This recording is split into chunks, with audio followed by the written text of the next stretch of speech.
in Missouri, and like everybody else that raises livestock, we raise a lot of our own feed to stay in business.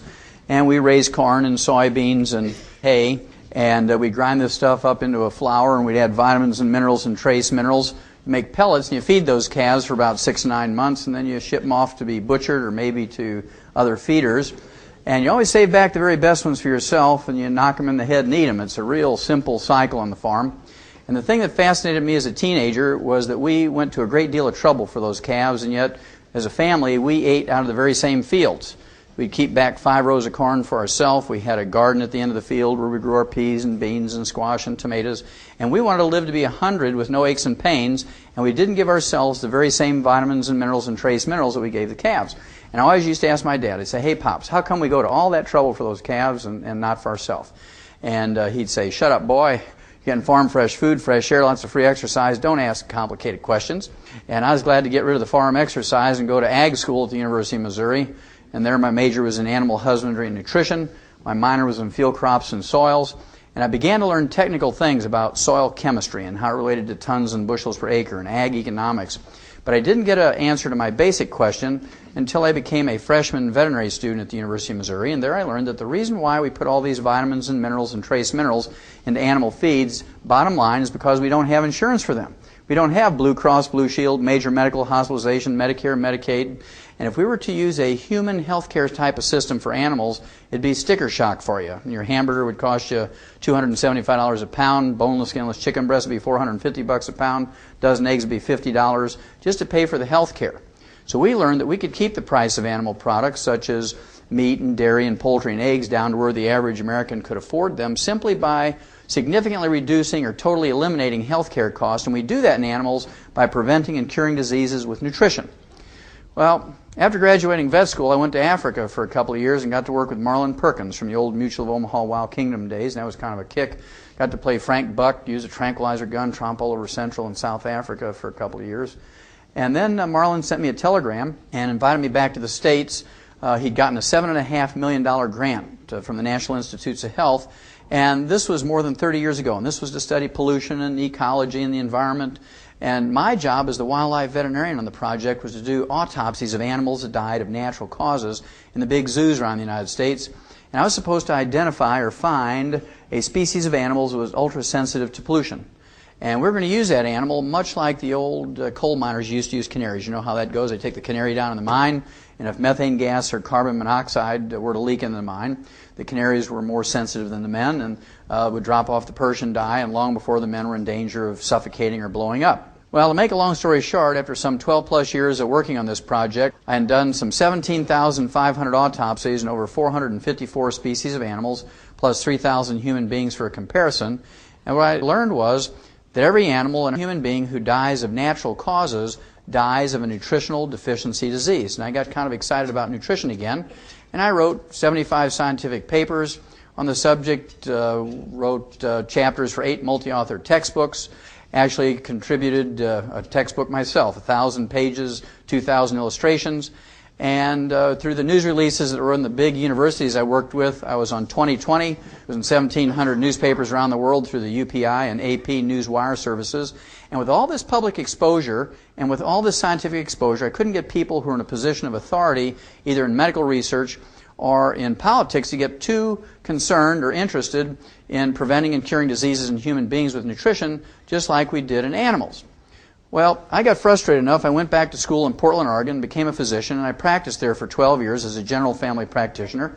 And I sewed up chainsaw wounds, delivered babies, used everything that I'd learned in veterinary nutrition on my human patients. And it was no surprise to me that it worked just as well in people as it did in animals. Well, to get started, I always like to talk about longevity. And the human being has the genetic potential to live healthily, to be 120. I'm going to prove that to you in just a minute. Unfortunately, Americans do a lousy job when it comes to longevity. Our average lifespan in the United States is 75.5, about half what we're genetically capable of. In 1990, when the World Health Organization examined the top 32 industrialized nations on Earth, the United States came out 17th. There's actually 16 other countries whose peoples live longer than we do. We rank 19th in healthfulness. That meant that there were 18 other countries whose peoples live longer than we do before they develop heart disease and cancer and diabetes and arthritis and osteoporosis. We ranked 23rd when it came to live births and first-year survivabilities of babies, and we ranked dead last, 32 out of 32, when it came to preventing birth defects. Now, what all this means is we have the highest priced healthcare system in the world, but not the best. It also means that we have the most envied healthcare system in the world, but not the best. We have the most technologically advanced healthcare system in the world, but not the best. Well, I had a good friend by the name of Christopher Bird for many, many years, over 20 years, and Chris was a best-selling author on books on organically grown food. He was an expert in this subject, and I was always trying to give him vitamins and minerals, and he refused to take them, and he'd tell me, Doc, I bring my own cooler, I don't eat any hotel food, I bring my own organically grown food, and so I don't need to take vitamins and minerals. Well, I was changing planes, again, in Atlanta, had an hour to kill, picked up the local newspaper, and guess whose obituary I found in the newspaper? Chris Bird. Of course, again, he was a best-selling author of books, The Secret Life of Plants, The Secrets of the Soil, and he died at age 68 from a ruptured aneurysm, a type of stroke, 7.5 years before the average American dies. And he led a pristine life, lived up in the mountains, had an organically grown garden, collected herbs, like Yule gibbons, and ate wild hickory nuts and all those kind of things. And because of his belief, he died of a copper deficiency. And I'll show you in a minute that copper deficiency causes ruptured aneurysms. And it's just a tragic thing that people have so much to give and die at less than half their genetic potential for longevity. A lot of people say to me, Doc, I don't need to take vitamins and minerals and trace minerals because I use herbs. Now, herbs are not nutrition. You have to understand that herbs are not nutrition. They are great plant medicines. They're safer. They're more economical, and in most cases are more effective than prescription medications that doctors will give you, but they're plant medicines. If you have diarrhea, they can tighten you up. If you have constipation, they can loosen you up. If you have hypertension or high blood pressure, they can bring it down. If you have a fever, they can bring it down. But don't expect to get enough calcium or selenium or boron or copper or vitamin A from herbs. Well, I've been doing biomedical research and clinical research in animals and human beings, and I can tell you no matter how you look at health and longevity, whether it be in animals or human beings, there's only really two concepts you have to deal with. Concept number one I refer to as avoid stepping on the landmines. This is where you don't want to throw away your healthy physical body wastefully. You don't want to smoke. Don't abuse alcohol. Don't do drugs. Don't jog down the highway at 2 o'clock in the morning wearing an all-black ninja suit. You're going to get hit by a truck mirror, right? Whenever a doctor says, here's our options, never say, Doc, whatever you say, you're the doctor. When a doctor says, here's our options, what you want to do is say, look, I want copies of all these records and tests, I want copies of the x-rays, and go visit 3 other doctors and 3 other hospitals. You want to talk to 12 of their living patients that had gone through this procedure. Talk to them, see if you really want to do this. I mean, you do this for your driveway and your roof and your fence and your yard and all that kind of stuff. Why not for your own physical body? That's concept number one. Now that you've avoided the landmines, you're in a good position to do all the positive things that you need to do to go on to live to be over 100. Basically, what you want to do is take all the essential nutrients. 60, that's 6 minerals, 16 vitamins, 12 essential amino acids, and 3 essential fatty acids. And they're called essential nutrients for 2 reasons. Number 1, your body cannot manufacture them. You must consume these every day, either as food or as supplements. Number 2, if any one of these essential nutrients is missing for a couple of months, couple of years, you get on the average 10 deficiency diseases. You have everything to gain, nothing to lose by supplementing properly. Well, the medical profession, of course, has this malignant dumb belief that you can get everything you need from your 4 food groups. My favorite article of all time in the press was April 6, 1992, Time magazine, cover article, The Real Power of Vitamins. New research shows it may help fight cancer, heart disease, and the ravages of aging. 6 positive pages. If you haven't read it, I'd urge you to go to a public library, school library, dig it out and read it. There was only one negative sentence, and as you might guess, it was offered by a medical doctor who was actually contacted by the writer of the article, said, what do you think about vitamins and minerals and trace minerals as supplements for human nutrition? Here's what he said, quote, popping vitamins doesn't do you any good, sniffs Dr. Victor Herbert, a professor of medicine at New York City's Mount Sinai Medical School. We get all the vitamins we need in our diets, and taking supplements just gives you expensive urine, unquote. Now, Missouri translation of that is you're just peeing away your money. You might as well wad up your dollars, throw them in a toilet, and flush them away. You can get everything you need from your 4 food groups, is what he's trying to say. Well, I'd rather pee out 50 cents or $1 a day worth of excess vitamins and minerals. That's cheap insurance. Think about it. How much money you spend for coffee or soft drinks or newspapers and that kind of stuff every day. 50 cents to $1 a day to maintain and repair your body. And it's kind of fascinating that most people don't do it. Just remember, when you pay that doctor out of your own pocket or indirectly through insurance or indirectly through taxes and Medicare, Medicaid, not a single penny of that goes to better understand, manage, treat, prevent, or cure catastrophic diseases in kids, breast cancer in women, prostate cancer in men. Now, a lot of people ask me, why did you call your original tape Dead Doctors Don't Lie? Well, that's because I believed for a long time, because I'd done medical research for over 20 years in large medical research institutes, medical schools, the various laboratories, and I always had a belief in the medical system, but I was very disappointed when I learned that doctors don't know the most about health and longevity. Doctors don't know the most about disease. They do know about procedures, how to fix your bones when you break them and that sort of thing, how to do a CAT scan. And so I began to look in the medical journals, and sure enough, the first article ever published on health and longevity of American doctors was published in JAMA in June 15, 1895, a little over 100 years ago. They said at that time doctors lived to be 54.6. I redid the study 97 years later using the same obituary techniques that they did in JAMA. This was January 20th, 1993, in that particular issue of JAMA. And it turned out the doctors lived to be 57.6. I rounded up to 58 to give them the benefit of the doubt.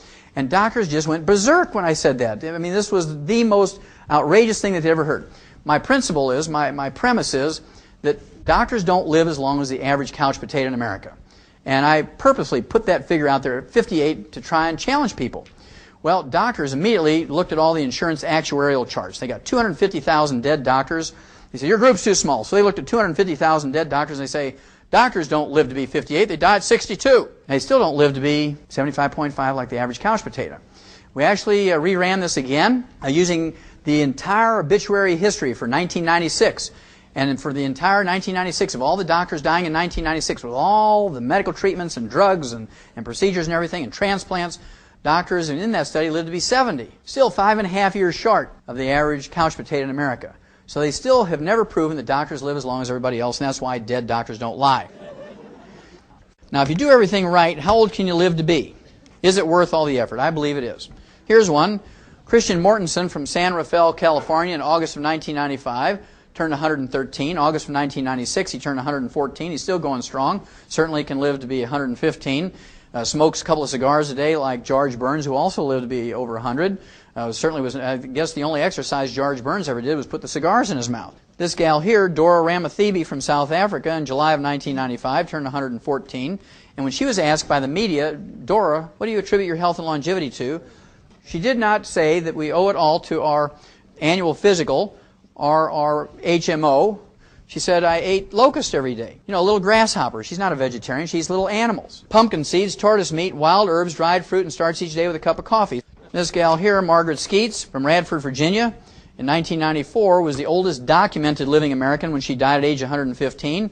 Fell over and fractured her hip. 3 weeks later, she was dead from complications of osteoporosis, a simple calcium deficiency, and we'll talk more about this in a minute. Unfortunately, this is not unusual. 75% of all Americans over the age of 65 who fracture a hip or major leg bone don't live 90 days. They die of pneumonia, pulmonary embolism, stroke, and other complications of that fracture.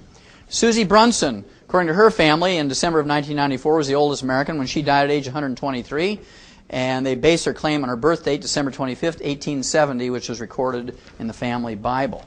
And this fellow here, Francisco Barrasanueva Chaparina, October 1995. He was from a little town outside of Bogota, Colombia, turned 125.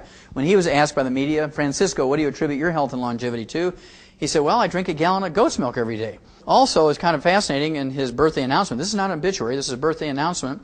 Said that over 40 years ago, his physicians told him he only had a couple of months to live, so he had his sons build him a coffin. And he's been waking up every morning for more than 40 years, sitting by that coffin waiting to die. Good nighttime comes, he goes to bed, wakes up the next morning, sits by the coffin, waits to die. Now, he's still going strong, and all the doctors who told him that more than 40 years ago are long since dead. Now, this fellow here, Hamoudi El Abdullah from Syria, died at age 133, and he was still fathering children after the age of 100. He remarried for the 4th time when he was age 80. Fathered 4 boys, 5 girls, 9 children after the age of 80 with the same wife. And you add up the pregnancies and the breastfeeding, the time in between pregnancies, he was still fathering children after the age of 100. Now this very next one is my very, very favorite. This gal, Mazumi Dusti from Iran, according to the Rocky Mountain News Wire Services out of Denver and the Iranian News Agency, this was January of 1995. She died at age 161. Now, you have to give a certain amount of credibility to this obituary report that she died at age 161 because she was survived by 6 living children ranging in age from 120 to 128. They hadn't even left home to go to college yet. Now, her oldest son, Golam, said his mother had never visited a doctor nor taken any chemical medications during her life, did take a few herbs. So, if you kind of think about it,